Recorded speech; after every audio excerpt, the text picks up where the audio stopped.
Hello guys, यहाँ पर हमने ये जो कैनवास कटिंग कर लिया है, ये हमारे फ्रंट और बैक का जो भी मेजरमेंट है उससे आप थोड़ा सा 1.5-2 इंच बढ़ा कर ही लेना, क्योंकि आप जब कैनवास पे नेक कटिंग करते हैं तो थोड़ा सा आपको एक्स्ट्रा चाहिए होता है। यहाँ पर हमने 7 इंच लेंथ ले ली है, 3.75 हमने विड्थ ली है। अब इसको हम स्केल से इस तरीके से दोनों लाइंस को मिला देंगे। यहाँ पर हम 1.5 इंच का एक लाइन लेंगे, उस लाइन को हम फ्रेंच कर्व से राउंड दे देंगे। यहाँ हमने पहले 1 बढ़ाया था, अब यहाँ पे हम 1.5 बढ़ाएंगे।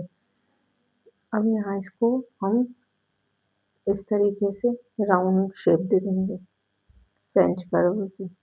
अब यहाँ हमने 1 इंच बढ़ाकर इसको हम काट लेंगे, तो ये हमारा बैक कंप्लीट हो जाएगा इसकी कटिंग कर कर। फिर हम फ्रंट की कटिंग करेंगे।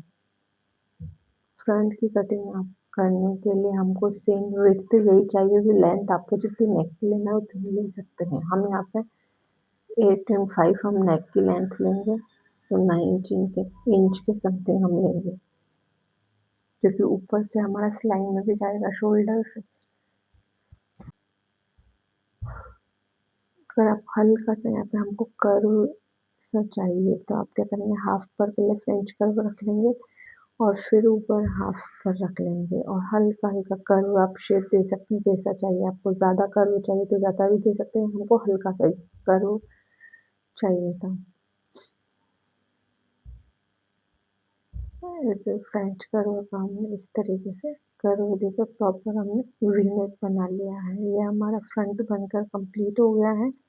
इसको भी हम सेम हम 1-1 इंच बढ़ा कर लेंगे और उसके बाद हम इसे कटिंग कर लेंगे। यहाँ पर हमारा जो एक्स्ट्रा कपड़ा है उसको हम उस पर रखकर हम इसको प्रेस से चिपका लेंगे। इस तरीके से हमने ये कटिंग कर लिया है। अब यहाँ पर हमारे कपड़े पर हमने इसे रखकर इसको प्रेस लगा दिया है, जिससे इसकी चिपक गया है। ये पेपर कैनवास से आप अगर नेक बनाते हैं तो काफ़ी फिनिशिंग से होता है, बनता है और फिनिशिंग बहुत आती है, ना ही हमारा नेक मोटा मोटा होता है। यहाँ पर हमने दोनों को चिपका लिया है। और ये जो हमने बढ़ाकर कटिंग कर ली थी, क्योंकि हमको ये फोल्ड करना है, तो दोनों नेक हम फोल्ड कर लेंगे। ये हमारा बैक है, बैक का हाफ ऐसे कर कर हम इसको चॉक से इस तरह से लाइन खींच लेंगे, जिससे हमको एक सेंटर लाइन मिल जाएगी।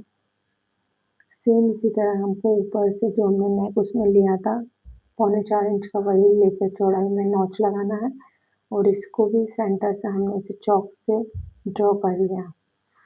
दोनों को सेंटर को हमको मिलाकर इस तरीके से हमको कैनवास पट्टी को रखना है और बीडेड पिन लगानी है, जिससे कि हमारी कैनवास का नेक इधर उधर ना हिले और प्रॉपर फिनिशिंग के साथ ही कंप्लीट है।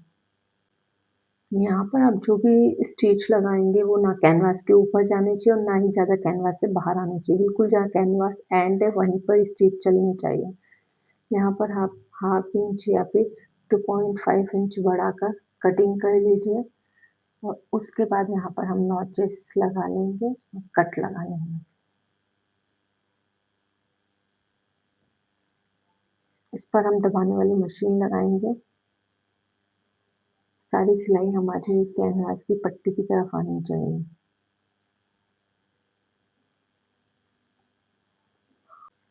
इजीली फोल्ड हो जाएगी दबाने वाली मशीन लगाकर। अब इसके ऊपर हम स्टिच चलाएंगे। यहाँ पर हम 3 स्टिच चलाएंगे, क्योंकि ये है नेक में डिज़ाइन नहीं है। जो हमारे क्लाइंट थे उनका ये बिल्कुल सिंपल उन्होंने सूट स्टिच करवाया है, तो हम यहाँ पर सिंपल 3 स्टिच चलाएंगे ऊपर।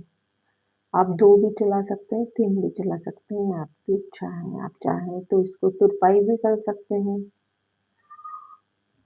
यहाँ पर हम 3 सिलाई लगाएंगे।